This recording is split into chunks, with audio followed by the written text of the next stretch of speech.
ஓம் சாந்தி. பாபாவின் நினைவோடு 10/11/2025 முரளியின் சாரத்தை பார்க்கலாம். பாபா கேள்வி கேட்குறாங்க. நாடகத்தின்படி பாபா என்ன சேவை செய்கிறாரோ அதில் தீவிரத்தன்மை கொண்டு வருவதற்கான வழி என்னன்னு கேட்குறாங்க. பதில்: தங்களுக்குள் ஒற்றுமையாக இருக்கணும். ஒருபொழுதும் எந்த சண்டை சச்சரவும் இருக்கக்கூடாது. ஒருவேளை சண்டை சச்சரவு இருந்தால் என்ன சேவை செய்வீர்கள்? ஆகவே தங்களுக்குள் ஒன்று சேர்ந்து ஆலோசனை செய்யுங்கள்.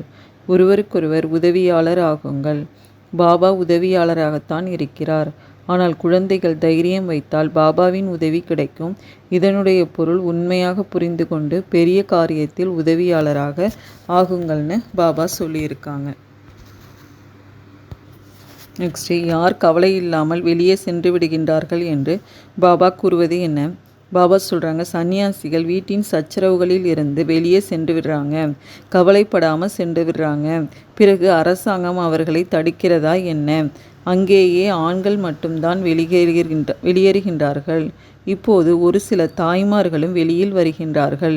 யாரிடம் எந்த செல்வம் இல்லையோ அல்லது வைராக்கியம் வந்து விடுகின்றதோ அவர்களுக்கு ஆண் சன்னியாசிகள் கற்பிக்கின்றார்கள்.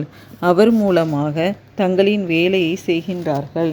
பணம் போன்ற அனைத்தும் அவர்களிடம் இருக்கின்றது. உண்மையில் வீடு வாசலை துறந்துவிட்டால் பணத்தை வைப்பதற்கு அவசியம் இல்லைன்னு பாபா சொல்லியிருக்கார்.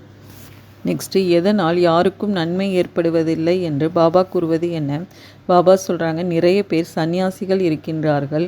யோகா மாநாட்டில் வந்து கலந்து கொள்ளுங்கள் என்று அழைப்பிதழ் அளிக்கின்றார்கள். இப்போது அவர்களின் ஹடயோகத்தால் யாருக்குமே நன்மை ஏற்படுவது இல்லை. நிறைய யோக ஆசிரமங்கள் இருக்கின்றன.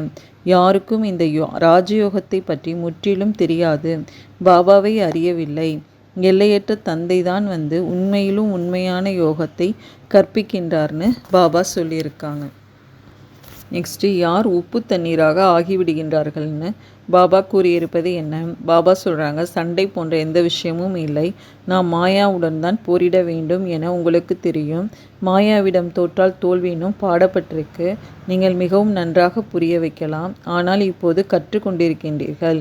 சிலர் கற்றுக்கொண்டே கூட ஒரேடியாக தரையில் விழுந்து விடுகின்றார்கள். சிலர் சண்டையிட்டு கொள்கிறாங்க. 2 சகோதரிகள் கூட தங்களுக்குள் ஒற்றுமையாக இருப்பதில்லை. உப்பு தண்ணீராக ஆகிவிடுகின்றார்கள். உங்களுக்குள் எந்த ஒரு சண்டை சச்சரவும் இருக்கக்கூடாது. சண்டை சச்சரவுகள் ஏற்பட்டால் இவர்கள் என்ன சேவை செய்வார்கள்னு பாபா கூறுவார். மிகவும் நல்லவர்களுக்கு கூட இந்த நிலைமை ஏற்படுது. இப்போது மாலையை உருவாக்கினால் குறையுள்ள மாலைதான் இருக்கும்னு பாபா சொல்லியிருக்காங்க. நெக்ஸ்ட்டு, யார் இல்லை என்றால் பாபாவால் எதுவும் செய்ய முடியாது என்று பாபா கேட்டிருப்பது என்ன? பாபா சொல்கிறாங்க, நாடகத்தின்படி பாபா சேவையை செய்வித்து கொண்டிருக்கிறார். டைரக்ஷன் கொடுத்து கொண்டிருக்கின்றார். டில்லியில் முற்றுகை இடுங்கள். ஒருவர் மட்டும் செய்ய முடியாது. தங்களுக்குள் இணைந்து ஆலோசிக்க வேண்டும். அனைவரும் ஒரு வழிபடி நடக்க வேண்டும். பாபா ஒருவர்தான். ஆனால் உதவியாளர்களாகிய குழந்தைகள் இல்லாமல் வேலை செய்ய முடியாது. நீங்கள் சென்டர்களை திறக்கின்றீர்கள், வழி கேட்கின்றீர்கள். உதவி செய்யக்கூடியவர்களா என்று பாபாவும் கேட்கின்றார். ஆம், பாபா உதவி செய்யக்கூடியவர். இல்லை என்றால் எதுவுமே செய்ய முடியாதுன்னு சொல்கிறாங்க.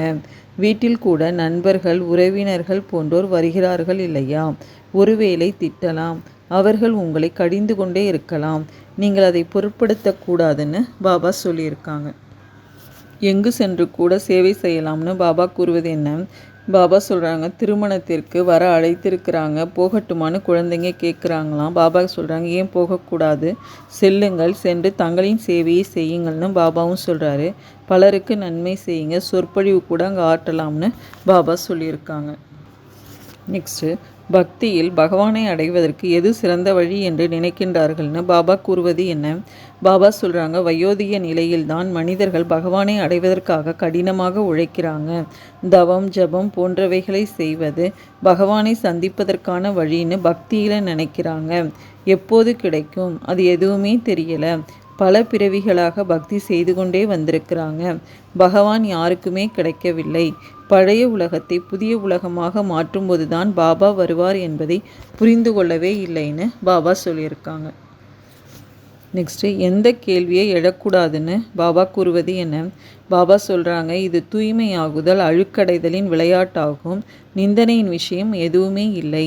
பகவான் ஏன் இந்த வருதல் போதலின் நாடகத்தை படைத்தார்னு கேட்குறாங்க. ஏன் என்ற கேள்வியை எழக்கூடாது. இது நாடகத்தின் சக்கரமாகும். இது அப்படியே திரும்ப திரும்ப சுழலுகின்றது.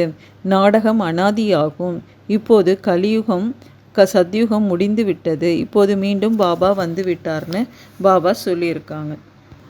நெக்ஸ்ட்டு, குழந்தைகளாகிய நாம் அனைவரும் எந்த நிலையில் இருக்கின்றோம் என்று பாபா கூறுவது என்ன?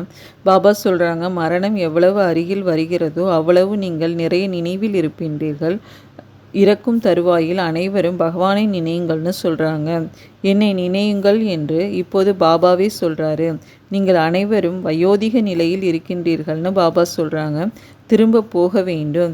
ஆகவே இப்போது என்னை நினையுங்கள். வேறு எந்த விஷயத்தையும் கேட்காதீர்கள். பல ஜென்மங்களின் பாவ சுமை உங்கள் தலைமீது இருக்கின்றது.